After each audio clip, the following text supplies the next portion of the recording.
Bonjour à tous, bienvenue sur Comment ça roule. Aujourd'hui, présentation d'un joli coffret de la marque M2, et pas des moindres, puisqu'il s'agit d'une édition limitée en version Chase. Il n'y en a que 750 exemplaires dans le monde, et par-dessus le marché, il est à l'envers dans la boîte. Normalement, il devrait être vers la gauche, et là, il est vers la droite. Alors, je vais vous montrer les scotch. Il n'a jamais été ouvert, je l'ai trouvé comme ça aux États-Unis dans un magasin. Donc, ça le rend un petit peu plus désirable aux yeux des collectionneurs, même si on m'a déjà dit que c'était moi qui l'avais ouvert pour le mettre à l'envers, que c'était pas possible et tout. Bon, écoutez, c'est pas une pièce que j'ai envie de vendre, donc je vois pas pourquoi j'aurais fait ça.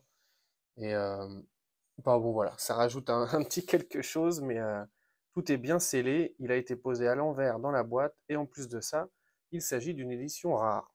Donc c'est double gagnant pour moi. Donc on est sur le sponsor, la Coca-Cola, voilà. On va commencer déjà avec le camion. Il s'agit d'un Dodge de 57. Voilà, je lis, je vous cache pas que je vous lis ça sur la plaquette derrière, mais comme elle est à l'envers, c'est assez difficile.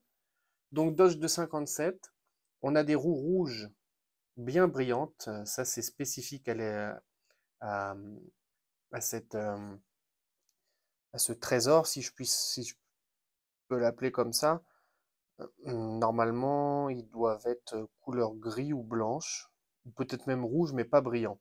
Voilà. C'est un peu chez Greenlight les roues vertes. Ça en fait des Chase. Et bien là, ce sont les roues rouges brillantes chez M2 qui en font des Chase. Ok? J'espère que je me fais comprendre. C'est un peu difficile d'improviser comme ça, mais je suis sûr que vous m'avez compris.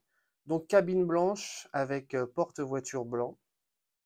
Ce que je peux voir déjà, c'est que la partie arrière du camion est complètement en plastique. C'est très très peu qualitatif pour être tout à fait franc avec vous, comparé à la cabine qui elle semble être de meilleure qualité.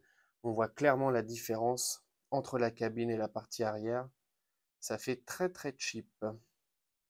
Devant, on a les feux translucides, pare-chocs rouge chromé, avec l'insigne Dodge au-dessus de la calandre.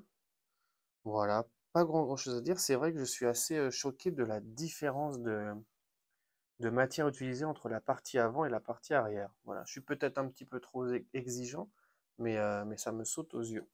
Donc je vous en parle. Concernant la voiture, il s'agit d'une, hop, je lis en même temps, Willys Coupé, donc version gasseur, hein, c'est les modifications un petit peu hot rod sur cette voiture qui font que c'est une gasseur. Et celle-ci est de 1941.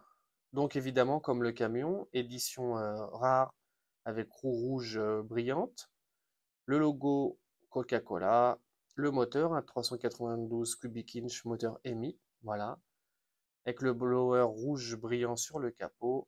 Le châssis est rouge, on le voit d'ici, on voit même dépasser la sortie d'échappement. Ensuite, à l'arrière, on a le logo Coca-Cola, voilà, puisque ça fait partie de cette série. On a le pare-choc rouge, et on a aussi, si je me trompe pas, les... Alors, attendez, non, le châssis n'est pas rouge. Je suis pas sûr qu'il soit rouge, en toute honnêteté.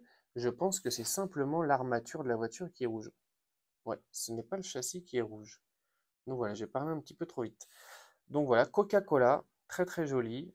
Là, vous avez le nombre de pièces construites, 8400 pièces, et le sticker qui indique que les éditions limitées rares, comme celle-ci avec les jantes rouges, sont limitées à 750 pièces. Donc voilà, ça fait pas lourd. Donc je suis très content d'avoir ça dans ma collection.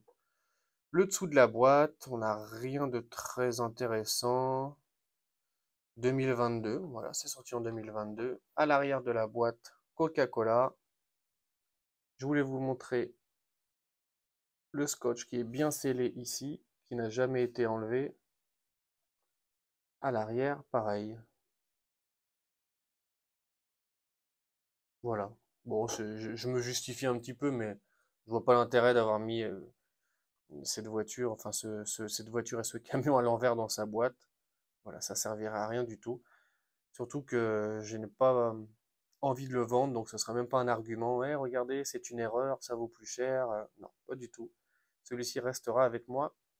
Et puis voilà, je voulais vraiment vous le présenter. Je ne suis pas acheteur du fabricant M2 normalement, mais quand vous trouvez une rareté comme ça, je ne pouvais pas passer à côté. Voilà, courte vidéo, un petit peu chaotique parce que là, je vous avoue que je l'ai fait un peu en impro, mais j'espère que ça vous plaira. Et puis, ça me permet à moi de vous présenter ma petite collection. Merci d'avoir regardé, puis on se retrouve très vite sur Comment ça roule.